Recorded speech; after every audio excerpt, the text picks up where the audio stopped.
Koneksi antar materi, kesimpulan dan refleksi modul 1.1. Halo semuanya, saya Lusil Tasya Halim, calon guru penggerak dari SD Negeri 084085 Kota Sibolga dengan fasilitator Bapak Hasan Holik dan pengajar praktik Bapak Sahrul Siregar. Saya akan menyampaikan kesimpulan mengenai pemikiran Ki Hajar Dewantara. Pendidikan dan pengajaran. Pendidikan dan pengajaran merupakan dua hal yang berbeda, namun saling berkaitan dan berhubungan satu sama lain. Pengajaran merupakan bagian dari pendidikan, yakni pendidikan dengan cara memberi ilmu atau berfaedah buat hidup anak-anak, baik lahir maupun batin. Pendidikan yaitu menuntun segala kodrat yang ada pada anak, agar mereka dapat mencapai keselamatan dan kebahagiaan yang setinggi-tingginya, baik sebagai manusia maupun sebagai anggota masyarakat. Selanjutnya, pendidik perlu memperhatikan kodrat alam dan kodrat zaman.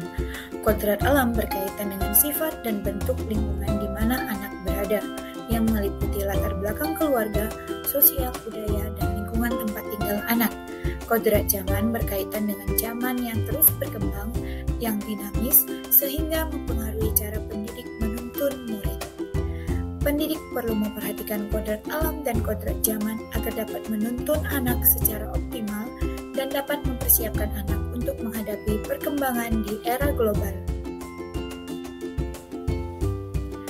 Muara dari pemikiran Ki Hajar Dewantara yaitu budi pekerti, yaitu watak atau karakter yang merupakan perpaduan antara gerak pikiran, perasaan, dan kehendak atau kemauan sehingga menimbulkan tenaga.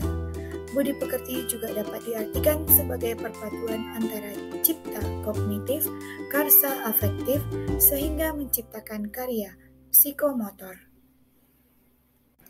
Selanjutnya, Ki Hajar Dewantara menyampaikan bahwa pendidikan yang menghamba pada anak berarti menghormati anak sebagai seorang manusia yang memiliki kodrat bawaan dari Sang Pencipta dan juga terlahir dari zaman yang dinamis. Selanjutnya, beliau menyampaikan mengenai asas trikon yang terdiri dari kontinuitas yang artinya tidak melupakan nilai-nilai budaya. Ki Hajar Dewantara menyampaikan bahwa pendidikan merupakan tempat yang paling tepat untuk menanamkan nilai-nilai kebudayaan. Selanjutnya, konvergensi. Beliau mengatakan bahwa pendidikan harus memanusiakan manusia. Yang ketiga, konsentris, yaitu menghargai keberagaman dan memerdekakan mulia. Ki Hajar Dewantara mengibaratkan asas trikon sebagai planet-planet yang memutar matahari sesuai dengan orbitnya. Begitu pula dengan para siswa kita yang memiliki orbitnya masing-masing dalam berkembang sesuai dengan kodrat alam dan kodrat zaman.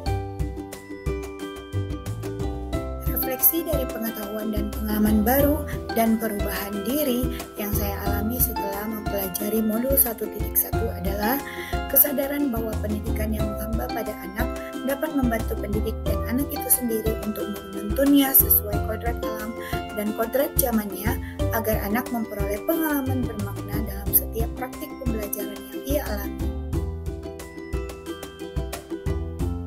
Suasana kelas yang mencerminkan pemikiran Ki Hajar Dewantara secara konkret yang sesuai dengan konteks lokal sosial budaya di kelas dan di sekolah saya, yaitu praktik pembelajaran yang saya lakukan berpusat pada siswa dengan menerapkan profil pelajar Pancasila, menggunakan model pembelajaran yang berpedoman pada kodrat alam dan kodrat zaman karena setiap siswa adalah unik, serta menanamkan nilai-nilai budaya lokal, misalnya dengan memperkenalkan lagu-lagu daerah dan budaya daerah setempat.